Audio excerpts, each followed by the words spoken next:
즐거운 여행을 위한 소소한 정보를 상당히 주관적으로 보여드리는 기도하는 트립 어드바이저 디스마입니다. 이번에는 한국인이라면 누구나 한 번쯤 가본 기억이 있는 한국 민속촌을 돌아보겠습니다.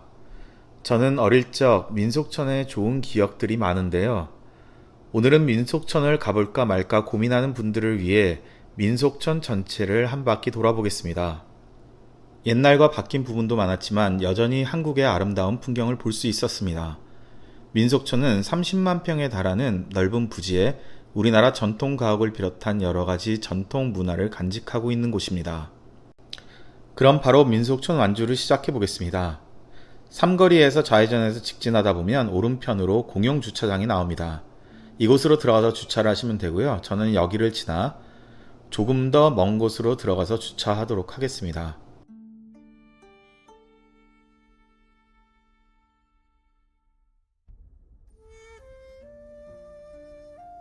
저기 서울 회장님 작은 댁에서 왔거든요. 절에 뭐 일 있어서 잠깐 보러 왔어요. 네네. 네네. 네. 감사합니다. 네.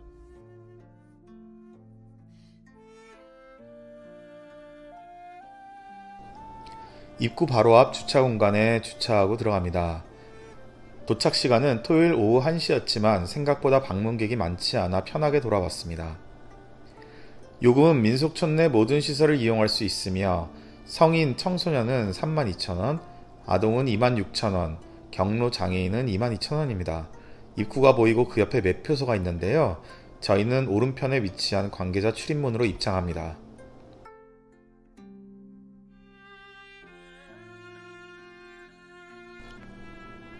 입장을 해서 들어가다 보면 민속촌의 전체 지도를 볼 수 있는 곳이 나옵니다. 여기서 대략적인 위치를 확인하시고 관광을 시작하시면 됩니다. 저는 오늘 정문에서 출발하여 상가마을을 지나 내산문을 통과 민속마을로 들어가 부봉산 자락에 있는 사찰인 금년사를 둘러보고 양반가 구경을 한 뒤에 장터를 지나 다리를 건너 전통민속관을 거쳐 놀이마을을 구경한 후 정문으로 돌아오는 코스를 돌아보겠습니다. 민속촌은 어트랙션 위주의 어뮤즈먼트 파크가 아니어서 그런지 사람이 가장 많을 법한 토요일 점심에도 복잡하지 않은 모습을 보이고 있습니다. 상가 마을에 들어서면 우측에 농촌 특산품을 판매하는 농촌 특산품 매장을 볼 수 있습니다. 이곳에서는 각종 장류, 기름류, 차류, 주류 등을 판매하고 있습니다. 나오실 때 필요한 것이 있다면 구매해 가시면 좋을 것 같네요. 중앙에 민속 주전부리를 판매하는 매장이 위치하고 있는데 메뉴를 보면 딱히 민속 주전부리라는 것이 아니라서 살짝 아쉬운 감이 있었습니다. 하지만 소떡, 탕후루, 아이스크림, 스무디, 떡볶이, 오뎅 등의 아이들이 좋아하는 메뉴들이 있어 아이들 손에 들려주기에는 나쁘지 않은 메뉴들이 준비되어 있습니다. 농촌 특산품 매장 옆에 위치한 길목집은 450명 이상을 수용할 수 있는 넓은 매장에서 오래전부터 민속촌 대표 메뉴인 장터 소고기국밥을 비롯한 다양한 탕과 비빔밥, 전류가 준비되어 있으며 동동주와 막걸리까지 함께 즐길 수도 있습니다. 구경 전후 배가 고프시면 길목집을 이용하시고 도중이시라면 장터를 이용하시면 되겠습니다. 내부에는 청사초롱이 달려있는데 식당인 길목집에 혼인과 관련된 청사초롱이 왜 달려있는지는 살짝 이해가 안 됐지만 보기가 좋으니 그냥 패스입니다. 삼계탕도 파네요. 길목집을 지나면 오른편에 몬테리아와 달인의 집 국민간식이라는 매장이 위치하고 있습니다. 몬테리아에서는 젤라또, 추러스, 커피 등을, 국민간식에서는 호떡, 크로플, 미숫가루 등 간단한 군것질 거리를 팔고 있습니다. 이 두 매장 사이로 지나가면 놀이동산 방향으로 건너가실 수도 있습니다. 반대편으로는 한국관이 보이고 있네요. 그 옆으로는 편의점과 기념품 상점, 그리고 사진관도 보이고 있습니다. 이날은 8월 26일로 더운 날씨였지만 많은 분들이 한복을 입고 민속촌을 즐기고 있었습니다. 개인적으로는 보는 것만 해도 덥던데 대단하더라고요. 내산문을 통과하면 좌우로 길이 나눠져 있는데 한쪽을 택하셔서 들어가셨다가 나올 때는 반대편으로 오시면 됩니다. 저는 좌측 길은 자주 다녀봐서 오른쪽으로 갔다가 같은 길로 나왔지만 한 바퀴 도실 목적이라면 좌측으로 들어가셔서 구경하시고 반대편으로 나오시는 것이 놀이동산까지 들렸다 나오는 코스로서는 동선이 좋습니다. 우측길로 가시면 각종 공방이 보이는데요. 이곳 제품들이 공방에 앉아 계신 분들이 직접 만드는 것인지는 잘 모르겠네요. 공방을 지나가면 평석교가 나옵니다. 민속촌에는 공원교, 평석교, 목교, 홍해교 등 총 4개의 다리가 있습니다. 다양한 다리 위에서 사진을 남겨보는 것도 좋을 것 같네요. 계속 걷다 보니 엽하는 구루마가 보입니다. 제가 어릴 적에는 민속촌에 엽하는 분 옆에는 항상 아이들이 몰려 있었는데 아무래도 요즘 아이들 입맛 잡기에는 부족한 듯 합니다. 추억을 느끼며 지나가는데요.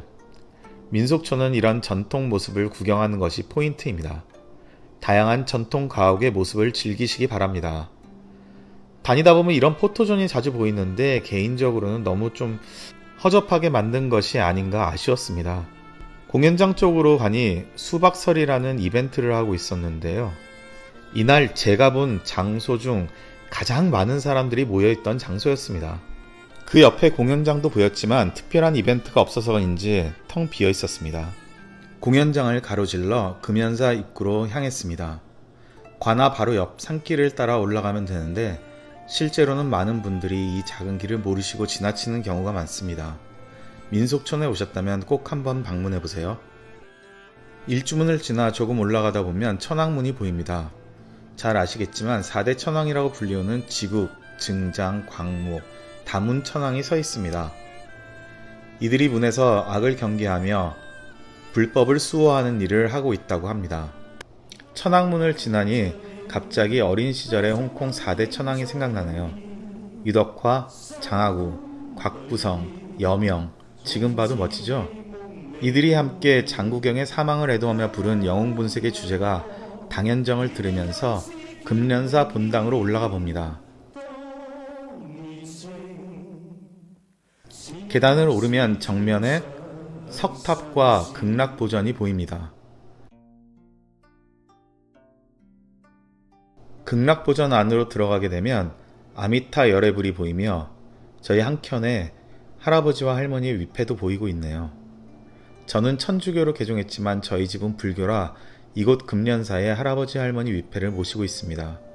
이날도 민속촌 방문 김에 두 분의 위패 앞에서 기도드리고 나왔습니다. 외부로 나오면 모고와 법고가 있는 누각이 보이고 그 옆에 범종도 보입니다. 이날은 그냥 방문한 날이라 스님께 패 끼치기 싫어서 말없이 뒷길로 향했습니다. 뒷길 한켠에는 운치 있는 정자와 연못도 있습니다. 금련사를 뒤로하고 관아를 지나 산촌마을로 향합니다. 앞에서 사또와 여친이 데이트 중이네요. 좋아 보입니다. 승마 체험 장소도 있지만 승마라고 하기에는 말등에 올라 한 바퀴 도는 정도입니다. 저 때는 조랑말 체험이었는데 지금은 승마 체험이라고 합니다. 나름 한국 마사회 승마훈련장에서 정식 승마 강습 교육 이수자로서 이건 승마라고는 인정할 수 없습니다. 사또 복장 말고도 다양한 한복을 입고 구경하는 사람들이 많다 보니 진짜 타임슬립한 기분입니다. 손님들이 직접 한복을 입고 민속촌의 한 부분이 되어 더욱 전통적인 모습을 연출하는 좋은 영업 방법인 것 같아요. 양반집은 빠르게 둘러보고 나갑니다.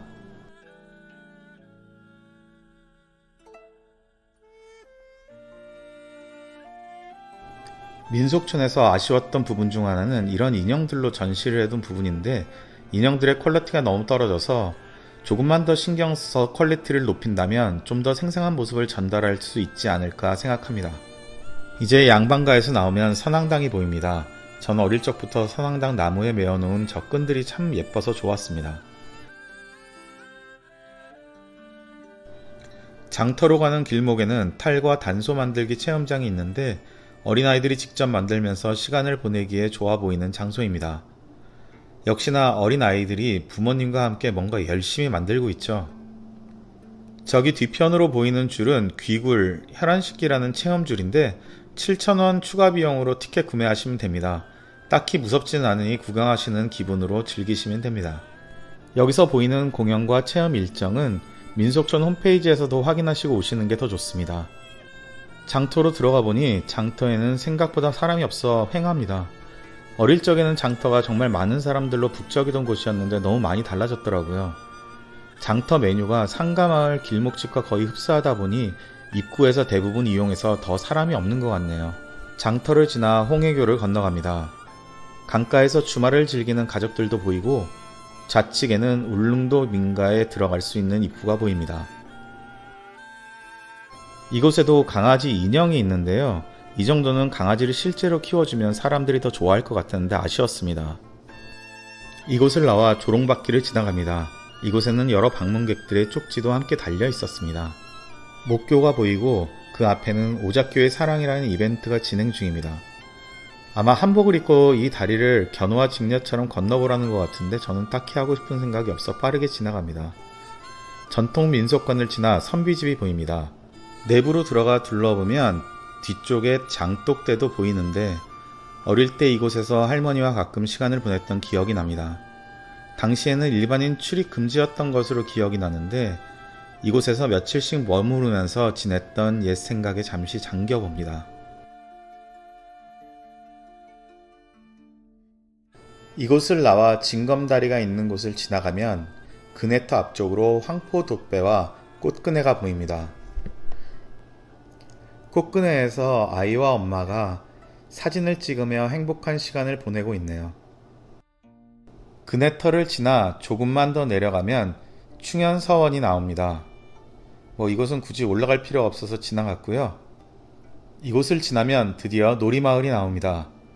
시골 오일장에서나 팔릴 듯한 기념품 샵이 보이는데 조금만 더 좋은 제품으로 세팅하면 어떨까 생각하면서 지나갑니다. 정면으로 문을 닫은 스티커 포토샵이 보이고 좌측으로는 전설의 고향 귀신전의 짧은 대기줄이 보입니다. 그 옆에 달콤 아이스크림이라는 매장은 영업 중지로 텅 비어 있습니다. 운영되고 있는 민속 반점 중식당도 보이고 그 건너편으로는 위니빈이라고 오픈은 하고 있습니다. 여기서 달콤한 것들과 아이스크림을 함께 팔고 있습니다. 놀이마을 입장입니다. 바이킹 옆에 핫도그숍이 있어서 들어가 봤는데요. 역시 텅 비어 있어서 아무것도 없습니다. 더운 날씨에 잠시 쉬러 들어온 사람들과 눈이 마주쳐서 뻘쭘해서 바로 나왔는데요. 빠르게 한 바퀴 도는 동안 여기는 어트랙션을 소개해드립니다. 바운스 스핀, 미니 바이킹, 크레이지 스윙, 드롭 앤 트위스트, 매직 티컵, 범퍼카, 회전 목마 등이 운영되고 있습니다. 딱히 줄을 설 필요는 없어서 계속 타실 수 있습니다. 예를 들면 그냥 난 바이킹만 한 100번 탈까 하시는 분 타실 수 있습니다. 이곳은 처음 개장할 때는 두곰랜드라고 오픈을 했었는데 이제는 많이 낡고 어쩐지 시골 축제에 온 듯한 따뜻한 어트랙션 섹션입니다. 놀이마을에서 나와 평석교를 건너갑니다. 다리를 건너면 다시 공방거리를 지나게 되고 이곳을 지나서 옹기생활관을 둘러보러 가게 됐습니다. 옹기생활관은 간단하게 한 바퀴 돌아서 나올 수 있게 되어 있고 이곳을 지나 상가마을로 접어들게 됩니다. 이날 상가마을의 한국관은 단체 손님이 없어서인지 휴장 중입니다. 한국관을 지나가면 그 옆에 카페 다락방이 나옵니다. 이곳은 커피뿐만이 아니라 다양한 전통차와 식혜 등을 판매하고 있습니다. 개인적으로는 민속촌에서 이곳이 가장 민속촌다운 식음료 장소가 아닐까 생각하는데요. 시간이 되시거나 구경 중 힘드시면 잠시 쉬시면서 다양한 전통차를 즐겨보시기를 추천드립니다. 이제 정문이 보이고 우측에 위치한 건물은 민속촌 사무실입니다. 관람도 중 사고나 급한 용무가 발생 시 이곳으로 연락을 주시면 됩니다. 입장객분들은 옆문을 사용할 수 없으니 정문을 사용하셔서 나가시면 됩니다. 저는 이제 들어왔던 옆문 쪽으로 다시 가서 그 문을 통해서 밖으로 나가도록 하겠습니다. 오랜만에 저도 한국민속촌을 한 바퀴 삥 돌고 나갑니다. 수고하세요.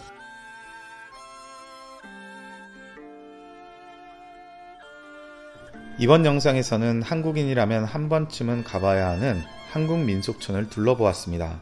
영상을 만들고 한국의 라면 신라면 더 레드를 처음으로 만들어 먹습니다. 여러분들은 영상 참고하셔서 민속촌을 갈지 말지 고민하지 마시고 한번 방문하셔서 한국의 정치를 흠뻑 빠져 즐거운 시간을 보내시기 바랍니다. 신라면 덜에는 생각보다 엄청 매운맛은 아니고 신라면 이름처럼 맵맵한 정도 적당한 매운맛을 원하는 분들께 추천드립니다. 도움이 되셨다면 좋아요와 구독 없이 창 닫지 마세요.